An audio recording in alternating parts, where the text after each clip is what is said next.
Y bueno, pues usted sabe que dentro de las actividades con las que ha iniciado el periodo ordinario de sesiones, una de las más relevantes pues es esta aprobación en el Senado pues de la reducción de la semana laboral a 40 horas, un logro que muchos califican como histórico, dado el consenso de todas las fuerzas políticas. Y bueno, para platicar de este tema nos acompaña el senador por Acción Nacional, Marco Cortés. Marco, muy buenas tardes.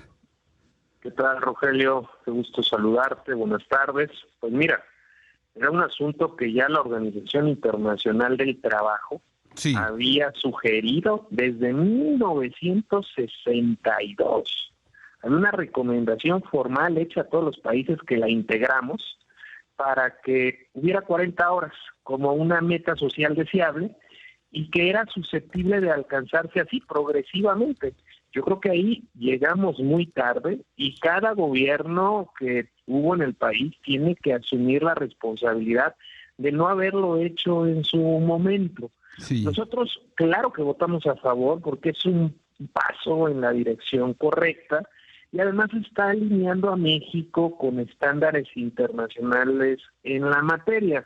Pero como lo dije en tribuna, si es un acto de justicia para los trabajadores, pero es un acto de justicia a medias, porque mira, en Sí, México, más del 55% de la población ocupada, o sea que trabaja, se encuentra en una condición de informalidad. claro. Dicho de otra forma, a la gran mayoría de trabajadores esto no les va a beneficiar. Y esta reforma mal ejecutada podría generar o simulación o un efecto indeseable, llevar a más trabajadores a la informalidad por el costo que esto puede llegar a generar a las micro, pequeñas o medianas empresas, porque la reforma debería de haber contemplado en un transitorio estímulos fiscales o financieros temporales para que pudieran asumir sin mayor dificultad estas Claro. micros y pequeñas empresas este costo adicional, porque claro que lo tendrán. Y entonces no generar una reforma hasta el 2030. Ahora resulta que se le dice a la gente, ya vas a trabajar 40 horas, pero hasta el 2030. Entonces pudimos haberlo hecho antes, pudimos haberlo hecho de forma inmediata, pero tenía que haber estímulos fiscales o financieros para que no caigamos en una simulación. Y mira, hay algo bien Sí, importante, Marco. Rogelio, Ujú. que habla de la incongruencia del régimen morenista.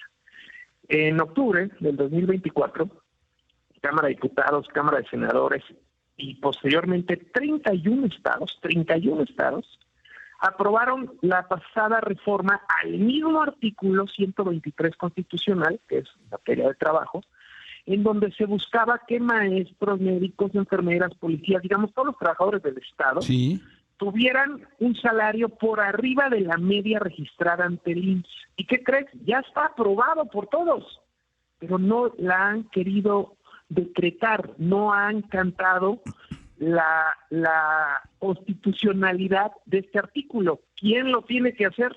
Primero, la presidenta del Senado, Laura Itzel, por eso le acabamos de presentar el día de ayer un formal exhorto a que lo haga, a que la y saque de luego la congeladora, promulgarse ¿no? en el diario oficial de la Federación.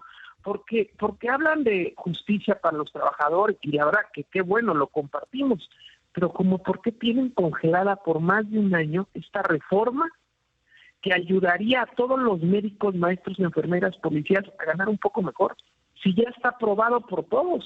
Entonces yo espero que no traten de ser candil de la calle y oscuridad de la casa. Dicho de otra forma, le piden a los patrones que le paguen más a los trabajadores, aunque sea hasta el 2030, pero el gobierno no hace lo que ya está aprobado desde el 2024, que es pagarles más a los maestros, médicos, enfermeras y policías. Entonces eso los hace completamente incongruentes. Definitivamente, Marco. ¿Y el debate sobre los 2 días de descanso finalmente se va a incorporar ahora en las discusiones en diputados o tú crees que no le van a quitar ni una coma al dictamen? Bueno, yo creo que es parte de la discusión sobre los 2 días de descansos. Ahora, la meta de que ya sean 40 horas ya es un avance importante, Sí. porque tú como trabajador puedes decidir trabajar 8 horas diarias, Ujú. solo 5 días a la semana, y descansar 2, o trabajar 7 horas diarias y el fin de semana, digamos el sábado o el domingo, trabajar 5. Eso da cierta flexibilidad al trabajador y al patrón. El problema es que haya simulación o presión de los patrones hacia los trabajadores. Por eso es que para que esto se aplique de forma adecuada tendría que hacerse más rápido, no hasta el 2030.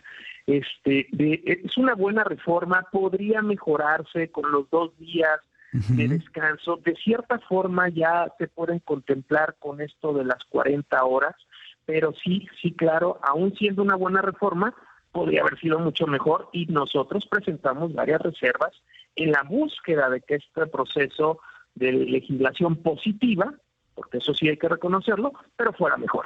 Claro. Ahora habrá sectores que, como tú mencionas, como el sector PYME, que pues seguramente no lo van a aplicar, esto de las 40 horas, o bien otros que van a representar costos adicionales para el empleador, y esto pues también podría generar pues recortes de personal, ¿no? Exacto. O sea, lo indeseable sería que pasara a llevar a más trabajadores a la informalidad. Este sería un efecto indeseable con una mala aplicación, y más cuando a partir de la llegada morenista se han incrementado el número de población ocupada, pero en la informalidad. Claro. ¿Y cuál es el problema de la informalidad? Pues que no tienen una seguridad social por si se enferman ellos, su familia, o un ahorro, aunque sea poco, para el retiro. Eso es lo que te da la formalidad en un trabajo.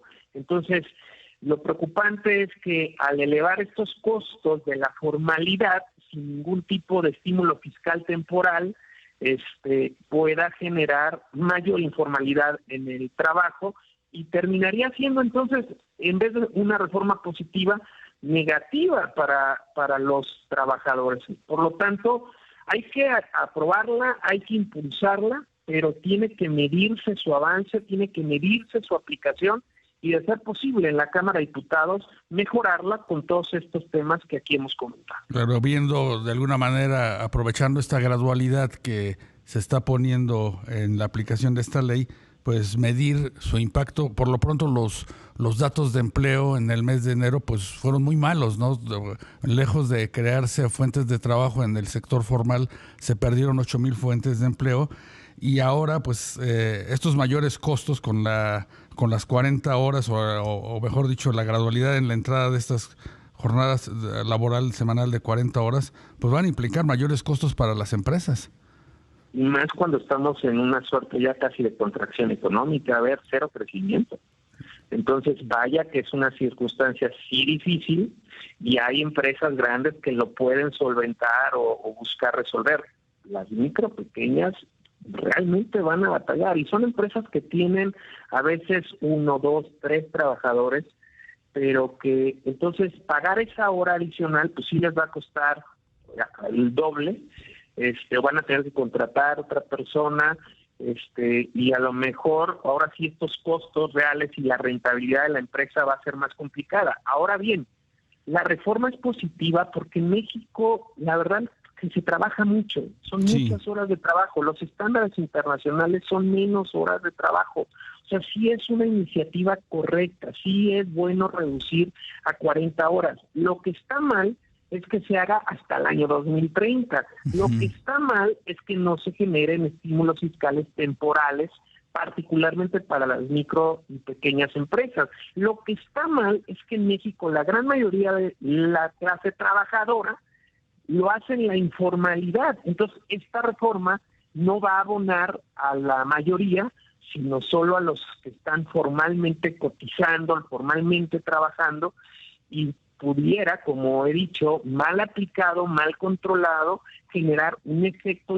indeseable de bajas de la formalidad para pasar a trabajadores a la informalidad, cosa que a la larga les termina afectando. Claro, y como tú decías al inicio de la charla, Marco, también incorporar estos beneficios a trabajadores del servicio del Estado que pues también deberían de trabajar nada más 40 horas a la semana, ¿no? Y que se los reconozcan. Claro, ¿no? Por supuesto, pero además, o sea, la reforma que se hizo en octubre del 2024, lo que decía era, modificaba el artículo 123 constitucional, y era el que maestros, médicos, enfermeras, policías, que todos los trabajadores del Estado ganaran al menos por arriba del promedio del salario registrado ante el IMSS y por arriba de la inflación.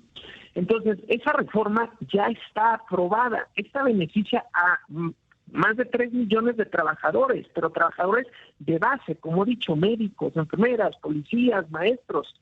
Resulta que está aprobada, pero no han declarado la constitucionalidad. Habría que preguntar por qué no lo hacen, por qué han esperado más de un año.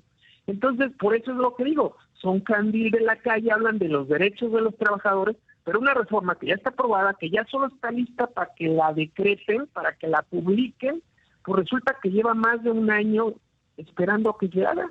Pues sí. En fin, pues Marco Cortés, senador por el Partido Acción Nacional, gracias por acompañarnos esta tarde en Negocios en Imagen. Como tú mencionas, todavía avances en el tema laboral, pero hay sectores que al parecer siguen desprotegidos, como el de la burocracia. Que tengas muy buena tarde y gracias por tu tiempo, Marco. No, hombre, al contrario, encantado, con mucho gusto, Rogelio. Saludos a Darío y a todos los amigos. De tu parte, muchas gracias.